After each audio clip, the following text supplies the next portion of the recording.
சுவையான மற்றும் ட்ரெடிஷ்னலான டிஷ்ஷுகளை பார்க்கணுன்னா நீங்கள் வந்து சென்னை சமையல் யூடியூப் சேனலை மறக்காமல் சப்ஸ்கிரைப் பண்ணுங்கள். கூட வந்து பெல் ஐக்கானை ப்ரெஸ் பண்ணுங்கள். உடனே அப்டேட்டுகளை தெரிஞ்சுக்கோங்க. வாங்க வீடியோக்குள்ளே போகலாம். Hi friends, welcome to Chennai சமையல். நம்ம இன்றைக்கி பார்த்தீங்கன்னா வெண்பொங்கல் சரவணபவன் ஸ்டைல் வெண்பொங்கல் எப்படி செய்யுதுன்னு பார்க்க போகிறோம். இதுக்கு தேவையான பொருள் வந்து கீழே டிஸ்கிரிப்ஷன் பாக்ஸில் போட்டிருக்கேன், வீடியோலையும் போட்டிருக்கேன். வாங்க வீடியோக்குள்ளே போகலாம். முதல்ல பார்த்தீங்கன்னா பச்சரிசி வந்து ஒரு 1/4 கிலோவும் 100 கிராம் வந்து சிறுபருப்பு ரெண்டுத்தையும் சேர்த்து ஊற வச்சு வச்சுருக்கோம். ஒரு 1/2 மணி நேரம் ஊற வச்சு வச்சுக்கோங்க. முந்திரி பருப்பு வந்து ஒரு 10 15 முந்திரி பருப்பு எடுத்துக்கோங்க. கருவேப்பிலை ஒரு 10 இலை எடுத்துக்கோங்க. இஞ்சி சின்னதாக ஒரு இஞ்சி வந்து நறுக்கி வச்சுருக்கேன்.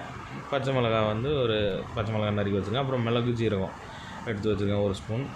நெய் வந்து கொஞ்சம் 1 ஸ்பூன் அளவு எடுத்து வச்சுக்கோங்க. அடுப்பு பற்ற வச்சு நம்ம இப்போ வந்து குக்கரில் வந்து தாளிச்சிடலாம். டைரெக்டாகவே தாளித்து அப்புறமா அரிசி போட்டு நம்ம வேக வைக்க போகிறோம். கொஞ்சம் பெரிய சைஸ் குக்கரில் போட்டு நெய் வந்து ஊற்றிக்கோங்க. நெய் வந்து நல்லா ஹீட் ஆனோடனே மிளகு வச்சுக்கணும். பார்த்திங்கன்னா ஒரு 10 போல் மிளகு போட்டு நல்லா மிக்ஸ் பண்ணி வச்சுருங்க. அப்புறமா ஜீரகம் 1 ஸ்பூன் ஜீரகம் போட்டுருங்க.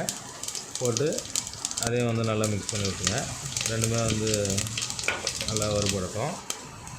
அதுக்கப்புறமா இஞ்சி நறுக்கி வச்சுருக்கோம் பார்த்திங்களா, அந்த இஞ்சி போட்டு பச்சை மிளகாய் நறுக்கி வச்சுருக்கோம். அந்த ஒரு பச்சை மிளகாய் வந்து பொடியாக நறுக்கி வச்சுருக்கோம். அதையும் போட்டு நல்லா மிக்ஸ் பண்ணி விட்டுருங்க. இப்போ எல்லாமே தானே முந்திரி போட்டு லைட்டாக வறுத்துக்கோங்க. நெய்யில் முந்திரி போட்டு முந்திரி வந்து நல்லா கொஞ்சம் ஃப்ரை ஆகட்டும். முந்திரி போட்டோன்னே சிம்மில் போட்டுருங்க. அப்புறம் தண்ணி 1/4 கிலோ பச்சரிசிக்கும் 100 கிராம் இதுக்கும் வந்து 8 கிளாஸ், அதாவது 8 கப்பு வந்து தண்ணி எடுத்து வச்சுருக்கேன். போட்டு மிக்ஸ் பண்ணதுக்கப்புறம் உப்பு தேவையான அளவு போட்டுருங்க. அப்புறம் ஊற வச்சுருக்க அரிசியும் சிறுபருப்பும் போட்டுருங்க. போட்டு நல்லா மிக்ஸ் பண்ணி வச்சுக்கோங்க.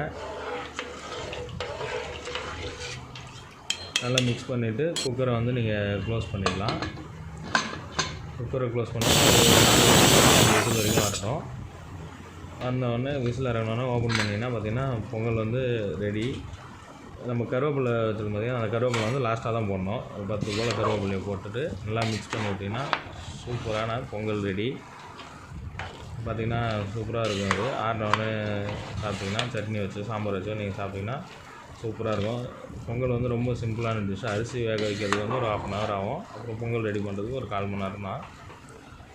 இது பண்ணிட்டாலே சூப்பராக இருக்கும். இது வந்து கப்பில் மாற்றி நீங்கள் வந்து சர்வ் பண்ண ஆரம்பிச்சிடலாம். கண்டிப்பாக இந்த டிஷ்ஷை ட்ரை பண்ணி பாருங்கள், உங்களுக்கு கண்டிப்பாக பிடிக்கும். இந்த வீடியோ உங்களுக்கு பிடிச்சிருந்ததுன்னா சென்னை சமையல் யூடியூப் சேனலை மறக்காமல் சப்ஸ்கிரைப் பண்ணுங்கள். தேங்க்யூ.